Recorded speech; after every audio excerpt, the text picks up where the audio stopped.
So welcome everyone. My name is Jamie Dutay, and I will be your host for today's webinar. Rachel, as I mentioned, is in the background helping support with the tech components for today's webinar.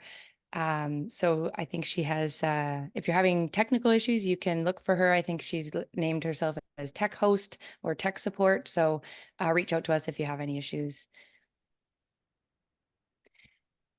First off, I would like to acknowledge the lands in which I'm joining from. I have the privilege of living and working in the unceded and traditional territories of the Okanagan Syilx peoples here in Kelowna, BC. And I invite everybody here to respectfully acknowledge the lands in which they're joining from today in the chat, if you are comfortable, and just take a moment to reflect on where you are joining. Health Quality BC provides system-wide leadership and efforts designed to improve the quality of healthcare in British Columbia, and the Institute for the Health System Transformation and Sustainability gathers, develops, and shares evidence about BC's healthcare system to inform decisions. Since January of 2020, HQBC and IHSTS have partnered to advance the work of the Provincial Type 2 Diabetes Network. We are proud to say that together over the last 3 years, we have had many successes. With this work now firmly established, HQBC has decided to transition full leadership of the Type 2 Diabetes Network to IHSTS, who will continue the efforts to reduce the impact and inequities associated with Type 2 diabetes. This decision was not taken lightly, but thoughtfully and with much gratitude for what we've been able to achieve together. We are collectively committed to the success of a smooth transition, and we will send gratitude to all the members of the network for your ongoing engagement with this work. My tech support, Rachel, will be entering a link in the chat. If you wish to continue to receive up-to-date information from the Type 2 Diabetes Network, you are required to sign up to receive that information. So make sure you do that before the end of this webinar. So welcome to Deprescribing and Type 2 Diabetes. Over the next hour, we are going to explore remission and therapeutic nutrition as management options, including the clinical considerations of medication deprescribing when patients make significant dietary changes. At the end of this presentation, we will open it up for your questions before wrapping up. As a reminder, this webinar is being recorded and will be posted to our websites following the presentation. We kindly ask that you refrain from identifying patients, team members, or offering any other private information when asking questions or participating in any polls. As mentioned, the recordings will be accessible to both websites. HQBC and IHSTS is Type 2 Diabetes Network webpage, and the links will be in the chat. And we will send an email to all participants once that has been completed and accessible. So for this webinar, we are going to be using Slido to collect questions that you would like the presenter to answer. To access Slido on a computer, you can click the link in the chat or go to slido.com and enter in the code T2DN NOV28, not November. And then I will put up a QR code. If you have a smart device, you can scan that QR code and start asking your questions, and then you can upvote the questions that you would like us to answer as a priority. So make sure when they come to you, you add them. Just gonna pause for a moment to let participants scan that and get access.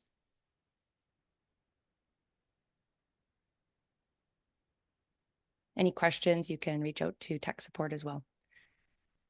Okay, so by the end of this webinar, you will be able to discuss the remission of type 2 diabetes using therapeutic nutrition, review impacts of medications when people living with type 2 diabetes make significant changes with their diets, and identify which type 2 diabetes medications are most likely to cause predictable adverse events. So with that, I'm going to introduce our guest speaker, Sean McKelvey, to begin their presentation and provide us with the information. And following, we will have the question and answers. Over to you, Sean.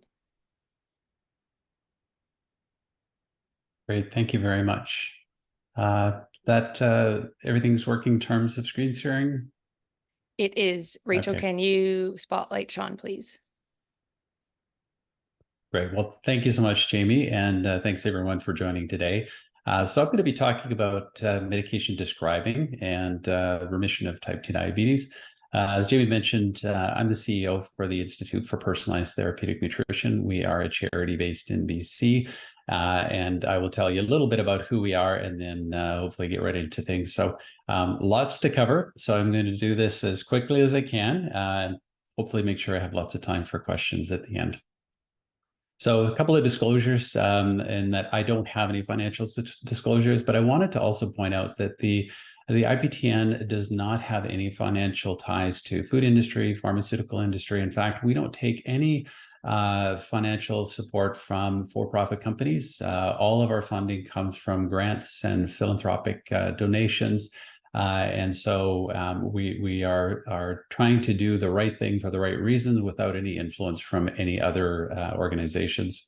I did put my dietary declaration there just because I think it's important when we're talking about nutrition to incorporate the types of approaches that we take individually so that you can get a sense as to my potential biases as it relates to diet. So I want to start by just talking a little bit about who we are as an organization and define kind of therapeutic nutrition. So how we look at therapeutic nutrition is using food therapeutically to treat, manage, reverse, or achieve remission of chronic medical conditions. So it's not a preventative strategy. It is a therapeutic strategy that requires clinical oversight, and it requires the management of things like medications to avoid those predictable adverse events. So our charitable purposes as an organization, because we do have to do things for the betterment of society, we have three primary charitable purposes. One is to raise public awareness of the role of therapeutic nutrition and help people adopt the approach. The second is to train and certify healthcare professionals to safely support patients in the use of therapeutic nutrition. And then the third is really to research the best ways to deliver therapeutic nutrition so that we can improve efficiency and effectiveness of these interventions over time. And so that kind of drives all the decisions that we make as an organization. If the work that we're doing doesn't fall within those categories, or at least the potential work that we're doing doesn't fall within those categories, we just don't do it. We have to focus in on our charitable purposes. So what are we doing as an organization? We're really trying to change the conversation about chronic disease. And we're starting with type 2 diabetes because it's the one that has the most evidence, but it's also the one that from a metabolic health perspective is kind of driving so many of the problems that we see. So we're trying to raise awareness that type 2 diabetes remission is possible. We offer multidisciplinary training programs so that health professionals are in a better position to be able to support patients. So we have training for physicians, pharmacists, nurses, dietitians, and we're just working on a health coaching model as well now. We do a lot of coordinating with international networks of universities to try and increase the awareness and really the adoption within curriculum of these therapeutic nutritional approaches so that all healthcare professionals are aware of the impact. And you'll see a little bit later that that therapeutic nutrition and type 2 diabetes remission is a team sport. It requires a number of people working together to effectively support patients who wish to pursue it. And really what we want to do is make remission a potential clinical option for patients. So it's not that everyone is going to want to pursue it. It's not that everyone is going to be able to achieve remission, but we want it to be a conversation that health professionals have with every patient that has a diagnosis of type 2 diabetes. And really the whole purpose here is to give renewed hope. And the reason this is so important is that the projections over the next 25 years or so are kind of scary. We're looking at a 50% increase worldwide in the potential incidence of type 2 diabetes. And a recent Lancet paper actually indicates this might even be a low estimate. So they're estimating 1.3 billion by 2050. That's pretty scary. When you're talking about 1/5 of the entire population of the world are going to have type 2 diabetes, the numbers are just, it's just not going to work. So we need some off ramps. We need some solutions other than just adding more and more medications to it. And this is where type 2 diabetes remission comes in. So the great news is that Diabetes Canada was the first diabetes organization in the world to incorporate remission as a component of the clinical practice guidelines. So they have definitions that just came out last year, just about a year ago, actually a year ago and a couple of weeks now, November 11th. So Remission of type 2 diabetes covers two. So there's remission of pre-diabetes, which is a hemoglobin A1C of between 6 and 6.4, as well as remission to normal glucose control, which is hemoglobin A1C less than 6.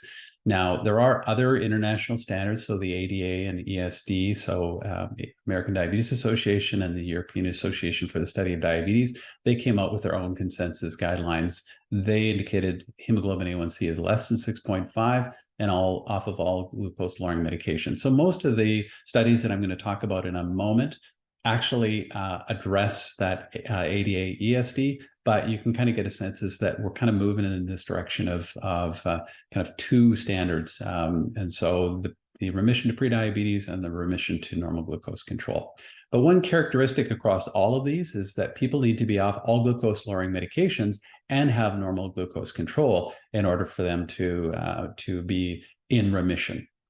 And I think this is a good point to actually indicate that even though this is a definition, and even though this is something that we're talking about in terms of opportunity for patients to pursue remission, it should not be something that you think of as being they're either in remission or not. One of the things I'll come back to is that type 2 diabetes remission is really a journey, and it's not a destination, and it's that pursuit of remission that actually is the most important. And I'll explain how I approach that. So let's talk a little bit about the evidence itself, because there's considerable amounts of evidence that have come out over the last 5 years.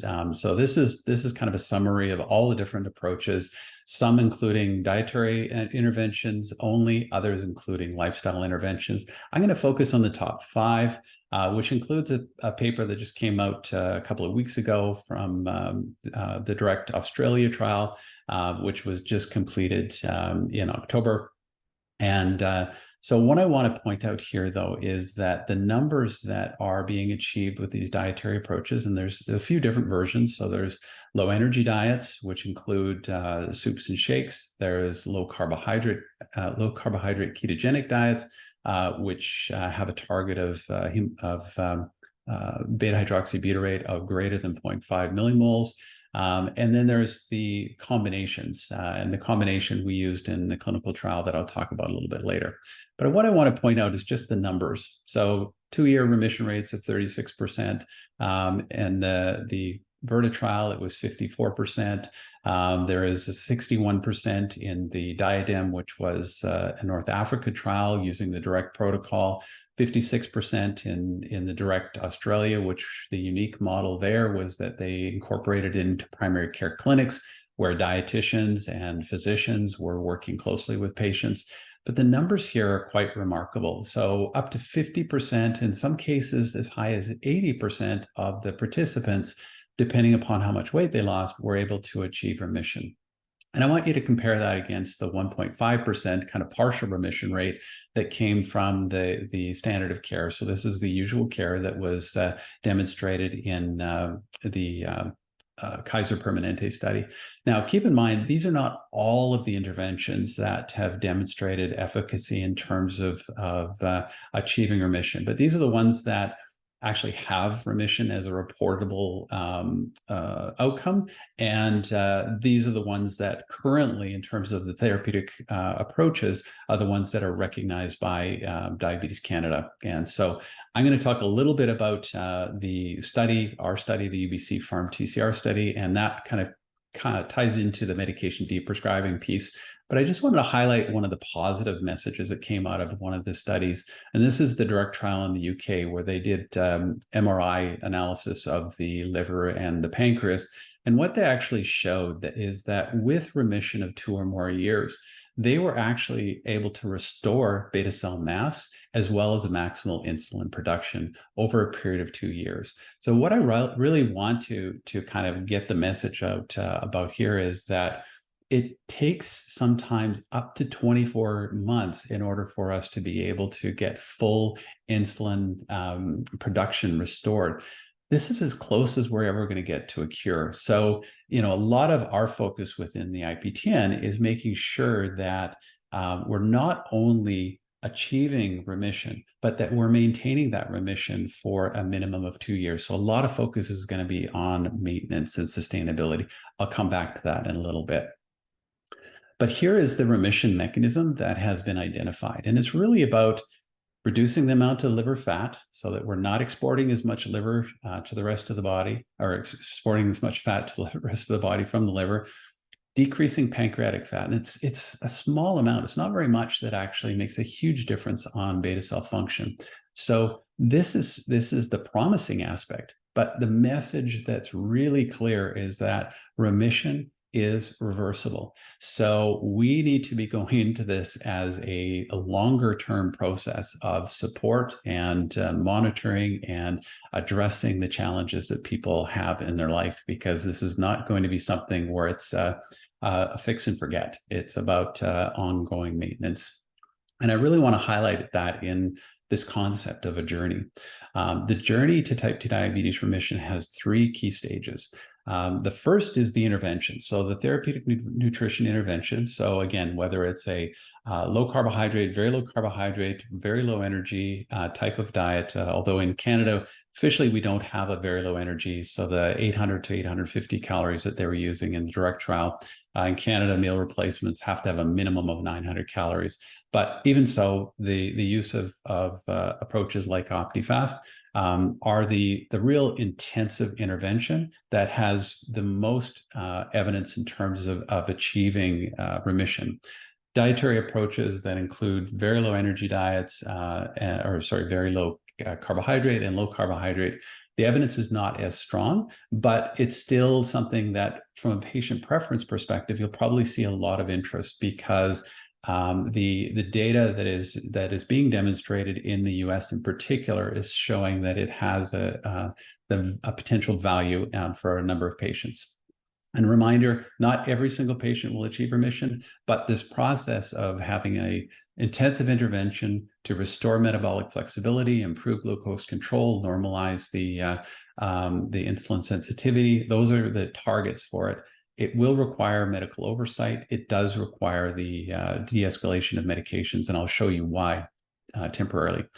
The focus, particularly for the dietitians in the audience, the transitionary phase is the most critical. So this is where we're focusing on the sustainable eating patterns, where it's prioritizing that minimally processed whole foods and really adapting to the patient, so individualizing to the patient, so addressing their individual tolerances and preferences and cultural influences and those sorts of things. But stage 3, as I said, that is the most critical aspect of all of this. This is where we're looking at sustainable, positive habits, and we're looking at that ongoing monitoring and coaching and support and addressing the challenges that people have in their lives, which can lead to setbacks and recurrences. And one of the things that's really important is that recurrence should not be something that is a success or fail type of an approach. It should be blame-free. It should be focus on catching it as early as possible. It's an opportunity to learn what were the triggers, what were the challenges, how can we work together to avoid that in the future. And it may require some medications to be added back. And I'm going to come back to this a little bit later. But it's an opportunity for people to kind of reset their thinking and to look at whether or not they want to restart stage 1, whether it's right away, it's at some point in the future. We have to think of this similar to smoking cessation. And so we really, again, focus in on the journey. So our website that we developed, it's Remission Possible, and it's a remission resource. It was launched in December of 2022.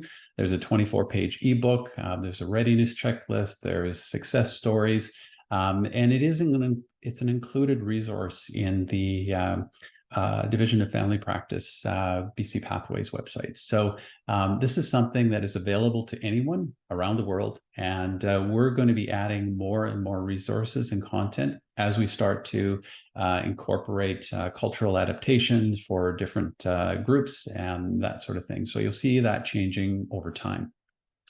So the one thing, though, that I wanted to focus a little bit of time on was the study that we did with UBC. And so this was a randomized controlled trial that was done between 2018 and 2020 and was published in Nature Communications in 2021. The reason we used pharmacists as part of this particular project was to demonstrate that the deprescribing of medications can be done safely in the community with pharmacists who are properly trained and supported, who are working directly with the patient's general practitioner. And what we showed was that pharmacists could actually do an incredibly good job. So in this case, the primary outcome we were looking at was complete elimination of all glucose-lowering medications. In the patient population we were working with, which was 188 patients, 98 of which were in the intervention, almost 36% of them came off all glucose-lowering medications. Of the remaining 64%, about 80% of them were only on metformin. So at the end of the trial, almost 90% were off of all glucose-lowering medications except for metformin. So you can kind of see on the secondary outcomes, all the reductions in medications, even insulin. Of the 27 participants that were on insulin, 56% of them were at the end completely off. It would have been higher than that, but we lost, through follow-up, we lost a couple of patients that we couldn't connect back up with. And so we had to assume that they were unsuccessful, even though we knew that they had come off the insulin. So it was closer to 2/3, but for the purpose of the study, it was 56%. What I really want to highlight, though, is this graph, in that the medication reductions happen very, very quickly. We had to get people off of those medications within the first couple of weeks to avoid hypoglycemia. And I'm going to talk about what that process looks like. But this here, we refer to as the medication cliff. So you can kind of see that what it looks like. But what I want to point out here is that a lot of people think that the medication reductions occur after the weight loss. But you can see there's very little weight loss that was happening here. These medication adjustments had to happen before the weight loss. So that is just kind of give you a prelim of what is required in terms of the medication reductions. So let's look at insulin deprescribing. So, a lot of people think that insulin, you're on it for the rest of your life, that once it gets started, you'll never come off. Here's an example of one of the patients that was on an average daily dose of 100 units per day. Interestingly, that was the average for the entire study. We had some that were up to 270, some that were only on like 30, 40. But this is an example of a patient that was able to come completely off of their insulin. And what you can see on the side here, so this is the starting dose, the 100 units. So that's the dark blue line. And this other line here, that is their blood glucose levels. But you can see the quick drop in the first day, and then it stabilizes, and then a drop over a period of 3 or 4 days. And then it just continued to drop until 13 days later, completely off. As I say, this is quite an average for those patients. So for over half the patients who came off of insulin, it happened quite quickly. And so this just shows you how it can be done. But importantly, it must be done quickly at the beginning. Some of the other things that we saw, so even with all these medication reductions, we still saw a hemoglobin A1C reduction of 1.7%, plus improvements in fasting plasma glucose, plus blood lipids. So total cholesterol came down, but the big change was in triglycerides. And then when we look at weight losses, average was about 13 kilograms. BMI was about -5. Body fat was another 5% drop, and waist circumference as well. So lots of incredible adjustments that happen with these patients.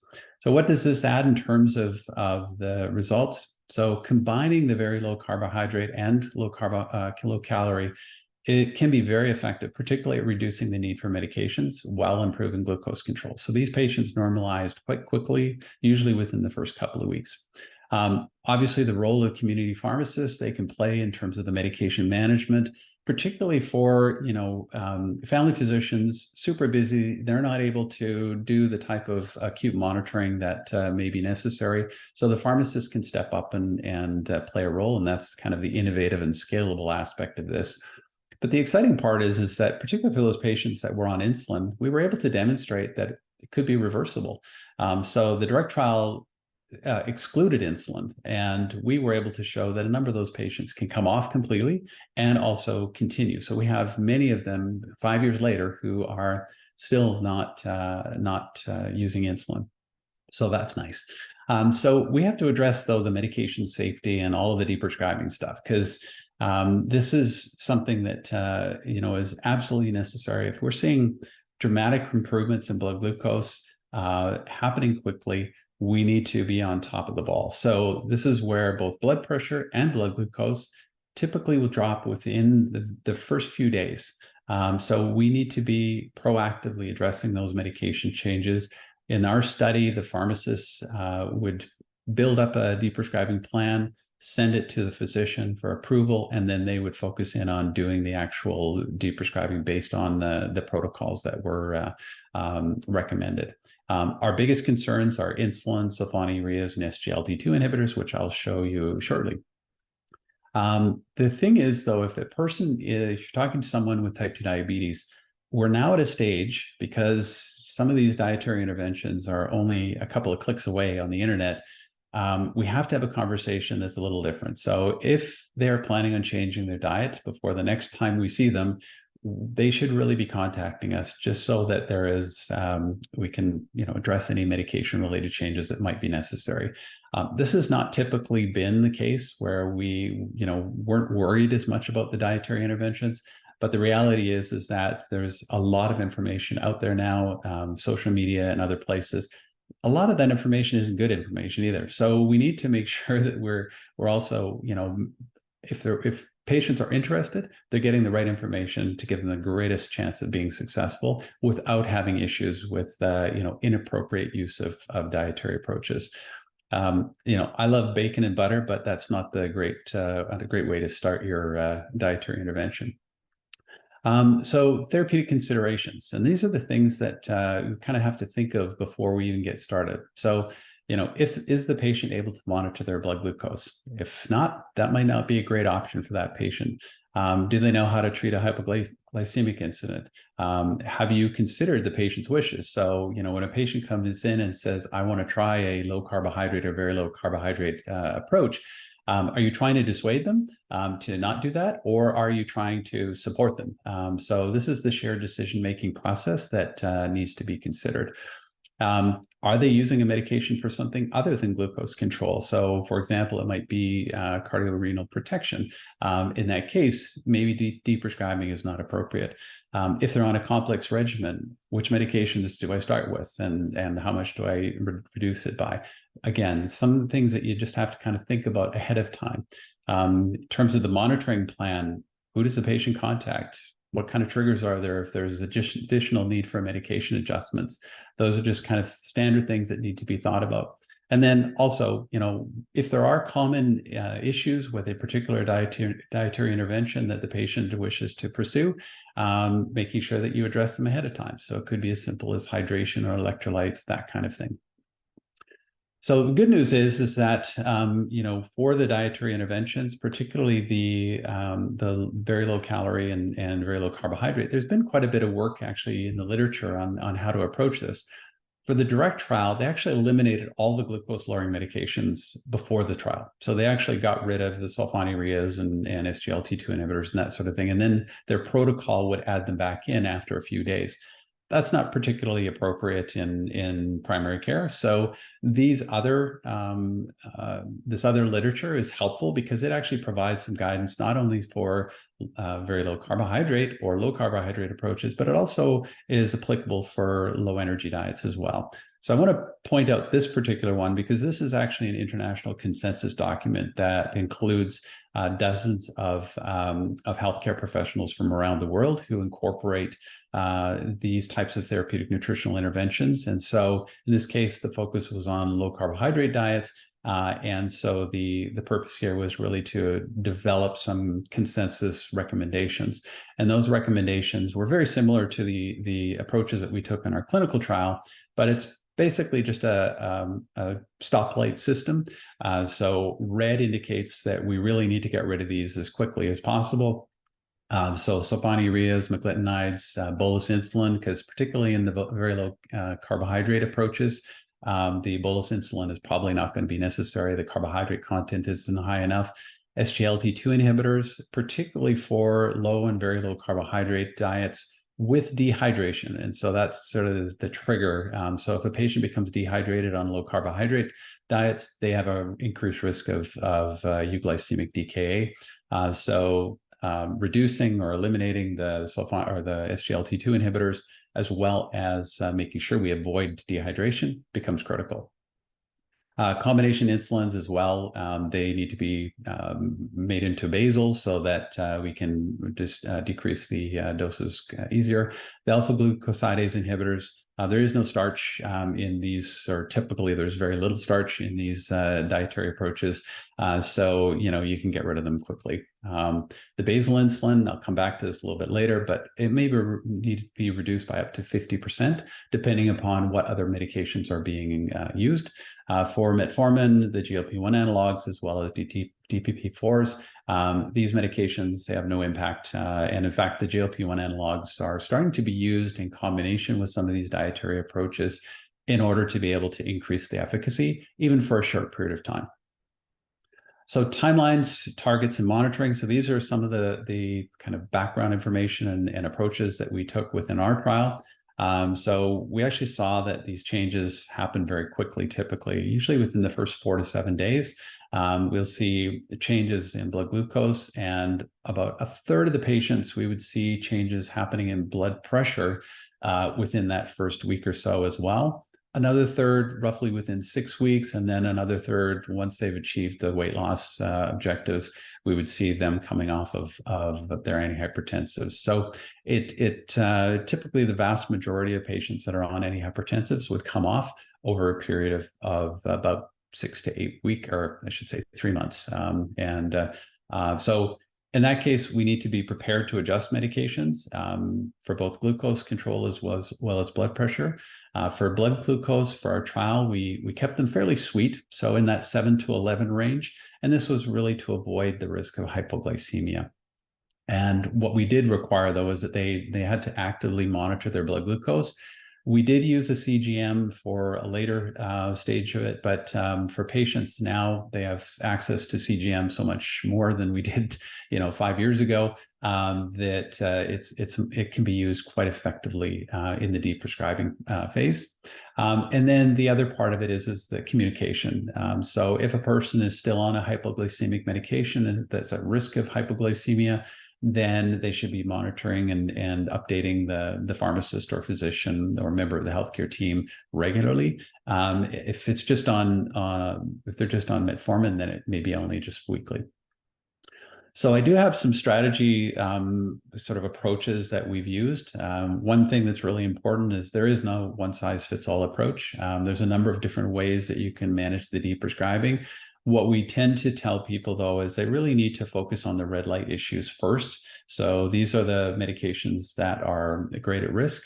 And the oral agents, we don't know how much insulin is actually being secreted secondary to a sulfonylurea. So how much are they pushing the pancreas to produce insulin?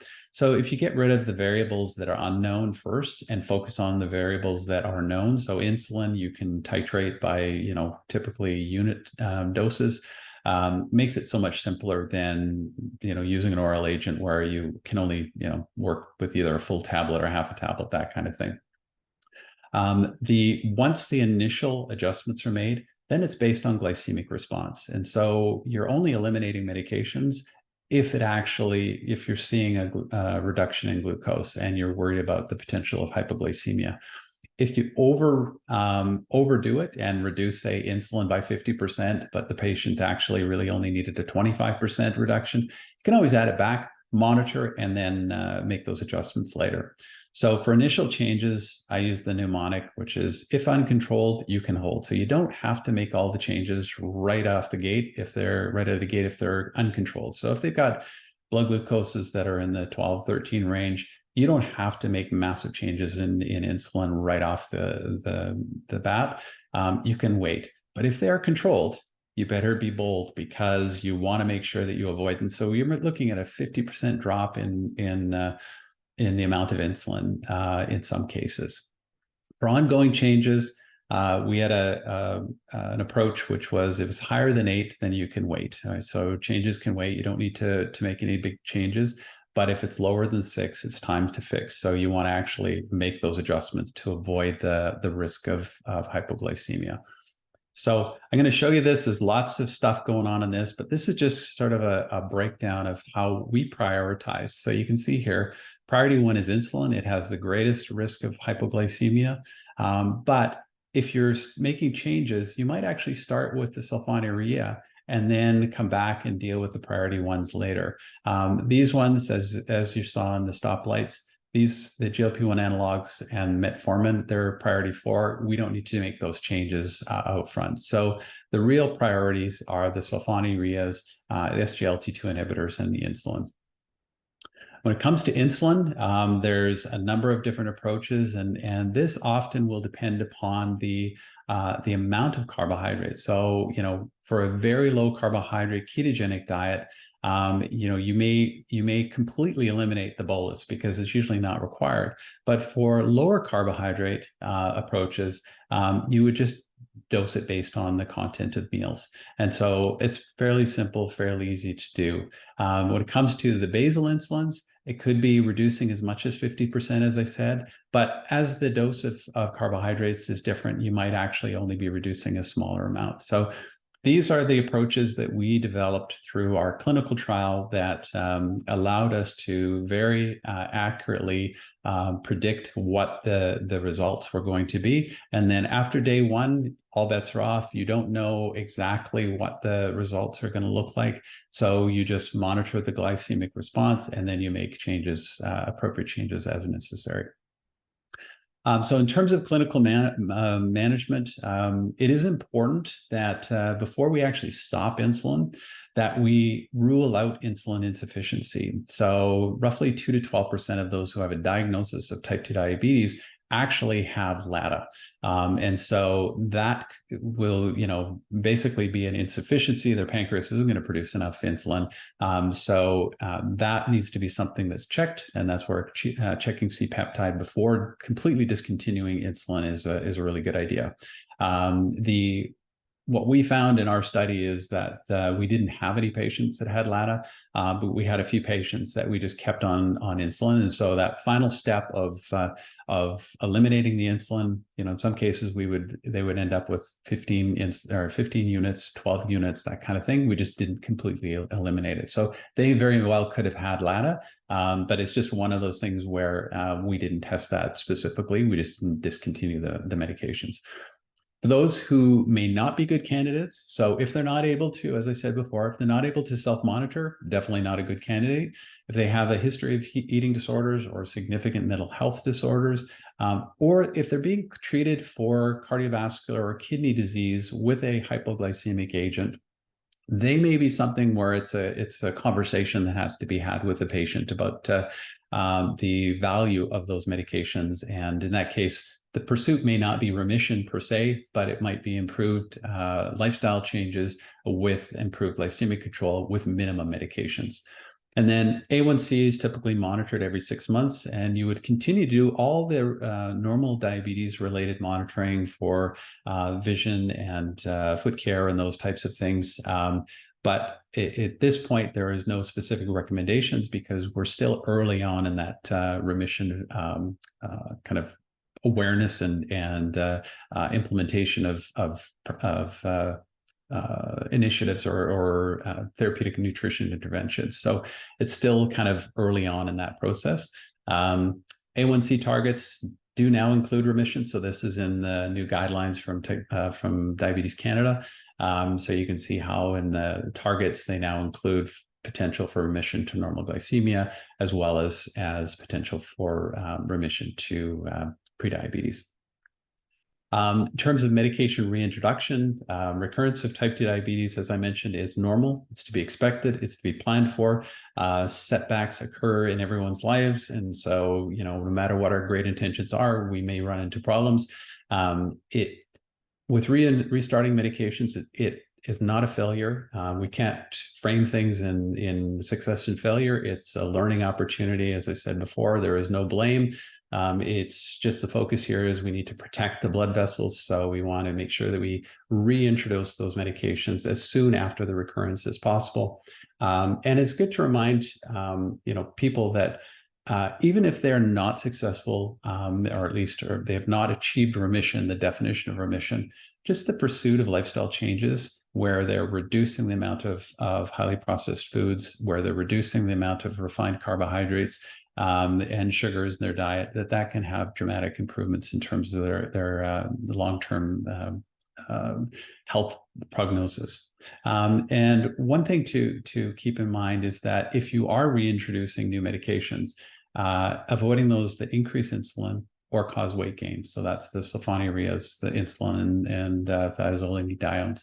GLP-1 analogs, as I mentioned, and to some degree, the SGLT2 inhibitors can be considered for weight control as well as cardioprotection. So that's nice now that we have medications that have that additional value.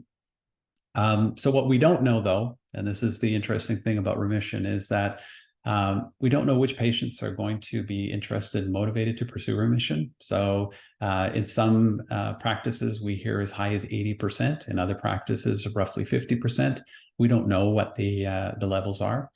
We don't know what percentage of people will achieve remission in the real world.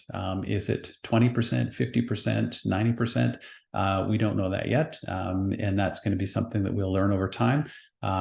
We know that the sooner we get people, the more likely they'll be successful. What percent of people will maintain remission for 5 or more years? Again, we don't know because it's fairly new in the process, but it could be anywhere from 10 to 30% depending upon the intervention.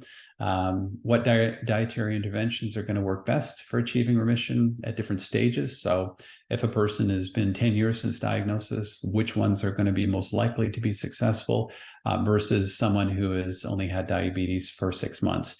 It could be completely different in terms of what those look like. And that's where the research is going to come in over time, is identifying which interventions work best under what circumstances. And then what about the care models that are associated with supporting maintenance? We are not good typically as healthcare professionals in longitudinal care and supporting the ongoing lifestyle changes. So that is something that's going to have to change. And focus is going to have to be on that long-term support. And then we don't know how many healthcare professionals are going to start incorporating remission services into primary care. So that's something that will happen over time. So wrapping up quickly, remission is a viable option for up to 50% of patients with type 2 diabetes who choose to pursue it. And that's the important point in this one. The sooner they are informed about remission, the more likely they are actually going to be able to achieve it. Recurrence is to be expected and needs to be planned for. It requires the medical supervision, hopefully from that the medication deprescribing and de-escalation process that I just showed you. That requires active engagement between the healthcare team members, the prescribers, as well as the health professionals who might be monitoring, which could be pharmacist, nurse, dietitian, whoever happens to be part of that process. It requires that ongoing communication within the team. And then resources and training do exist. So there's there's literature out there now which are helping health professionals with training through the work that we're doing to make sure that health professionals are aware of what needs to be done in terms of medication prescribing. And really the message I want to leave is that every patient has a right to know about that remission is possible. And then they should be supported in their pursuit of better health. And so that's really the take-home message I'm hoping for today, is that we all have a responsibility to support patients in that pursuit of better health. So I'm going to leave it open here for questions. I do have references for the evidence base. So that is a slide. It's actually here. That will be in the handouts that are going to be posted. And so if you're interested in seeing all those references, please just come back to the website and download the slides, and then you can get all the information you need from there. Great. Thank you, Sean. That was a lot of information, and Sorry. you did well. No, I think it's great. It's great. Okay, can you see my screen, everyone? Yep. Okay. Why is it not advancing? There we go. Okay, so moving over to the questions, we have a couple of great ones in our Slido. So first one is remission and lifestyle are not currently included in physician fees. How can we offer remission services without funding? Absolutely. That's a great question. It is something that is relatively new. And so it is going to take time for the funding and compensation to kind of be built into it. We are working on raising awareness of it, and the ministry is aware of the work that is happening currently around remission. But it probably will take some time. So the good news is a lot of physicians, the innovative physicians, are already using group medical visits as a way to be able to support this. So many are including having dietitians that are actually being paid through that group medical visit. So the physicians are able to they're able to submit for payment for that. The dietitians are part of the conversations, and we're really starting to see some momentum that's being built around that. But ideally, physicians and other healthcare professionals should have a compensation model for supporting patients' pursuit of remission. That's what we want to see. Good, thank you. Next question is interesting point about incorporating cultural preferences in diet choices. Could you provide an example of how this is done for a patient by your organization or your experience? Yeah, so this is a huge area for us moving forward. So there's a number of communities that are obviously at higher risk, so sort of cultural groups that are at higher risk of developing type 2 diabetes. So we need to develop tools and resources and focus, including multilingual approaches for different groups. We have submitted a proposal to begin that process, and we're working with a number of groups across the country to start building out some of those types of resources. So whether it's for South Asian populations or it's Indigenous populations, there's a number of groups that will benefit from sort of these culturally adapted approaches. And so we're committed to making sure that we offer those. We started with kind of the sort of first phase, which is being as tied to evidence as possible. The next phase is as we go is really how do you adapt those in a cultural context. So that's the next piece, and we want to do research with researchers on the success of those adaptations as well. So that's one of the things that we're looking at submitting some proposals to get research funding to help to not only develop the content, but then evaluate the effectiveness of the content. Great, thank you. A couple more in the Slido for us. So one question is, do individuals report adverse effects from initial drop in blood glucose levels during diet interventions? And how is the monitoring process during this time? Yeah, that's a great point. That's a great question. So it actually brings up an important point, which is the risk of even relative hypoglycemias. So we actually had a situation with a patient who in our study where they had a relative hypoglycemia with a glucose level of 5.4. So in that scenario, what had happened is that if the pharmacist had made a recommendation to the GP for a specific insulin reduction, so we're looking at about a 25% reduction. The patient just happened to be at at the endocrinologist, and the endocrinologist was like, no, you're not going to make a 15 unit drop in insulin. I just want you to do a 3-unit one.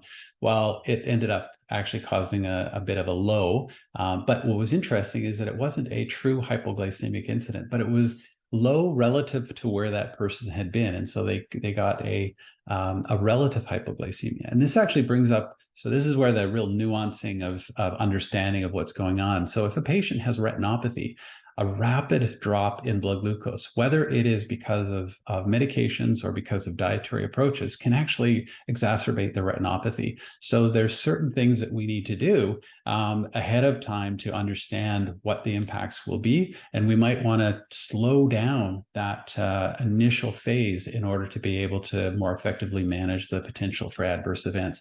So it's not about always using a sledgehammer. It's about understanding the principles around lowering insulin and improving insulin sensitivity, and then using different levers in order to be able to manage the potential impact for adverse events. Great, thank you.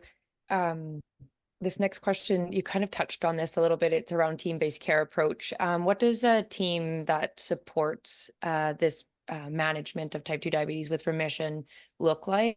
And then how do you ensure accessibility for patients? Great question. Yeah, so it is definitely best suited for a team-based approach because one of the things that's important is that there's a number of different scopes of practices that need to be kind of tapped into in order to be able to have the greatest chance of success. So no single health professional is in a position to be able to do everything. Just our scopes of practice don't cover it all. In that case, it's always great to have a team environment where you have the physician and the pharmacist and the nurse and the dietitian all working under a roof.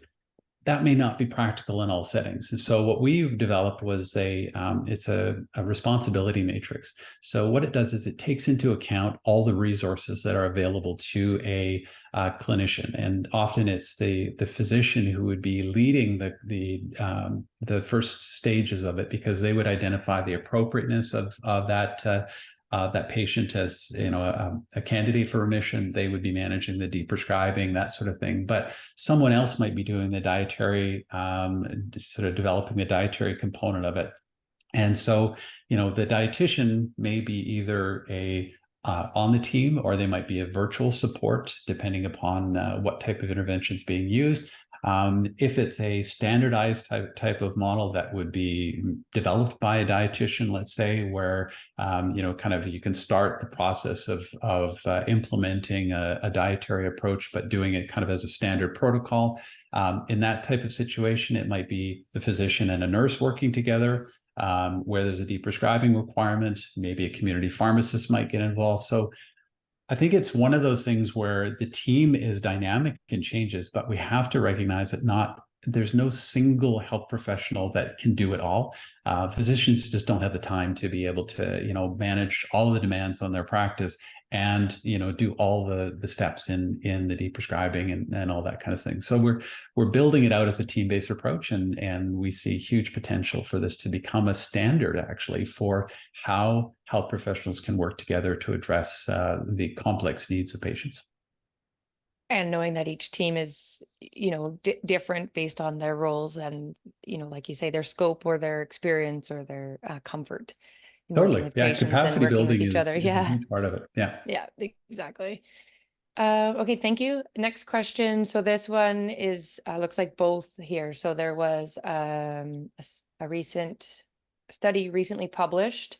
I'm wondering if you know about this study and if you have any comment around the possibility of increased risk of MACE in patients in remission. Totally.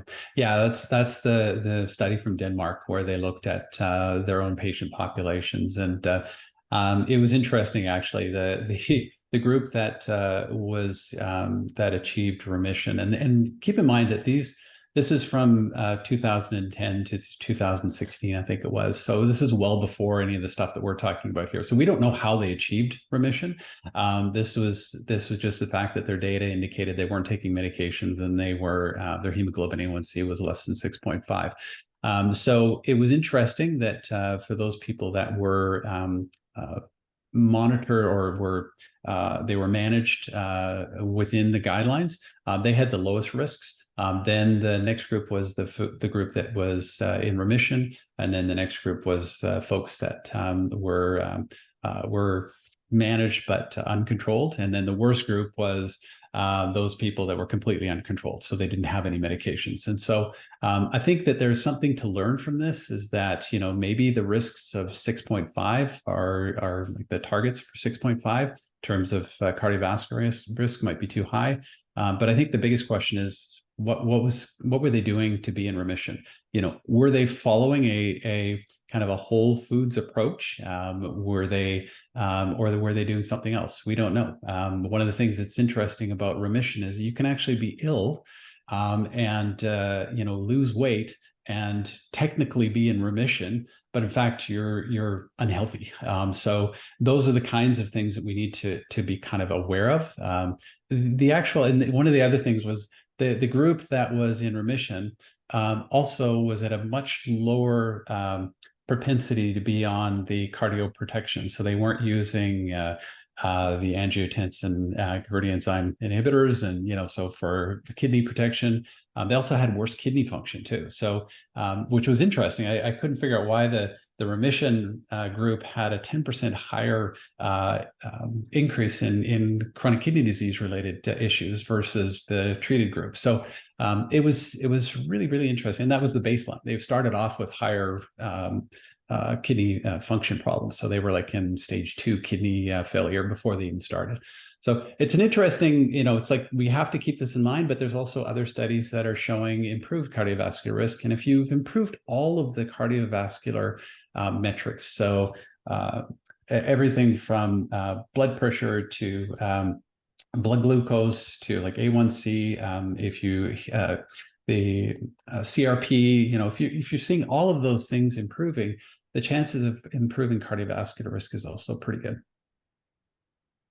Great, thank you. A few minutes left. So at what point do you consider a rise in blood glucose to be a recurrence and looking at adding medications back? Is it within a matter of days or longer? This is one of those things that is a shared decision-making conversation between the patient and the provider. I don't have any hard rules. You know, I think that there needs to be conversations around, you know, potential risk if uncontrolled blood glucose levels are allowed to continue. And so, you know, often what happens is that the you know, if a patient is having difficulties, it only shows up in like an A1C measurement at 6 months. I would like to see much more kind of close monitoring of people that are in remission, so that we don't have that happening, so that early stages of people running into problems are identified. One of the great things about a group in the States that is doing this type of remission work is they actually have an ongoing monitoring of these patients. They can see what their blood glucose is on an ongoing basis. And so they're able to do an intervention much earlier. And I think that's the ideal. I think, you know, having health coaches and health professionals, you know, in a position to be able to, you know, follow up and monitor patients, you know, every, you know, say 4 to 8 weeks, as opposed to every 6 months, would be much better to avoid those issues, particularly in the first year after people achieve remission, because you want them to really set that lifestyle change, you know, that the way of living as part of their maintenance strategy. And if you just kind of fix them and then let them go for 3 to 6 months on their own, chances are they're going to run into challenges. Yeah. Next question is age a factor in remission? Interestingly, we had people right up, our limits were 75, but we had in our study, but we had patients that were in their early 70s that did very well and achieved remission. The biggest factor seemed to be how long since diagnosis to achieve the greatest potential. But no one should ever be kind of ruled out and said, oh, just because you're a certain age, you don't qualify. I have heard stories of people in their 80s that have been able to achieve remission in different practices. And they are so proud of themselves and they are so committed, because, you know, nobody is too late to have hope. And I think that's the piece here. And it's the pursuit. It's not the destination, it's the pursuit. And what we're doing is we're basically giving them the recommendations that people should be getting anyways, which is, you know, eat whole foods, mostly plants. And really the focus is that we're trying to eliminate those highly processed, highly refined foods and giving people much more kind of clarity on their control. And if you have a diagnosis of diabetes and you're on insulin and you get a second kind of lease on life, it's amazing how motivated those individuals are to not go on insulin again. Doesn't mean that it's, there's not going to be situations where they have to go back on it. And this is where I come back to my comments around, we can't treat it as a failure in some patients. They're just going to need to continue to take medications, and we have to be okay with that. Great, thank you. We're at time, so I don't know if you have like within 10, 15 seconds, you can answer this next question around your plan to work with providers to incorporate this into practice. That is the big question that we're spending probably the next 10 years working on. Basically, we're working to get remission just integrated into everything from curriculum to primary care practices to rural communities to every place where there is an opportunity to start a conversation about remission. We want the health professionals to be in a position to be able to both have the conversation and support patients if they wish to. Great, thank you. So as mentioned, these recordings will be available on the Type 2 Diabetes Network webpage, as well as HQBC's webpage. If you missed the beginning, HQBC is stepping away from supporting the Type 2 Diabetes Network, and IHSTS will be continuing with the planning and monitoring and all things communication-wise for the network. So on behalf of Health Quality BC, I want to express my sincere gratitude to all the Type 2 Diabetes Network members, speakers, and to IHSTS for your partnership over the last several years in developing and maintaining this network. As one last final reminder, please ensure you register to continue to be a part of this valuable network and receive ongoing updates from the network and its members. I would like to say thank you to Sean today for your presentation and to everyone for your thoughtful questions. And I hope you all have a wonderful rest of your day. Thank you. Thanks, everyone. Thanks, Jamie.